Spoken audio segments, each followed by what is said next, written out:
وإذا طلقتم النساء فبلغن أجلهن فلا تعضلوهن أن ينكحن أزواجهن إذا تراضوا بينهم بالمعروف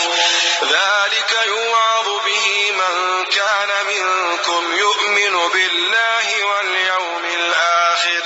ذلكم أزكى لكم وأطهر والله يعلم وأنتم لا تعلمون. او کله چې تاسو شته تعلق کې بیا هغه خپل نیټه ته ورسیږي او عدت یې پوره شي نو تاسو دوی منع کوئ د دې نه چې دوی د خپل خاوندانو سره نکاح وکړي. کله چې دوی په خپل منځ کې د دستور مطابق راضي شي دا حکم چې دی په دې سره هغه چاته واعظ او نصیحت کولای شي چې په تاسو کې په الله تعالی او پر رزق د آخرت ایمان لري. دا د تاسو د پورا ډیره غوړه او ډیره پوکیزه ده او الله تعالی پیږي او تاسو نه پیږئ. والوالدات يرضعن أولادهن حولين كاملين لمن أراد أن يتم الرضاعة وعلى المولود له رزقهن وكسوتهن بالمعروف لا تكلف نفس إلا وسعها لا تضار والدة بولدها ولا مولود له بولده وعلى الوارث مثل ذلك فإن أرادا فصالا عن تراض منهما وتشاور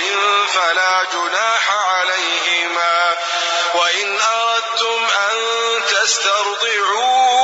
أولادكم فلا جناح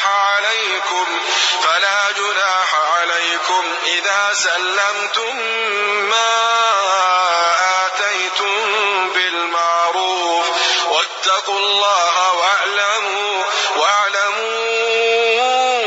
أن الله بما تعملون بصير. او من دې د خپل اولو ته پیرا دوا کولتای ورکوي دا حکم د هغه چا ته پوره دی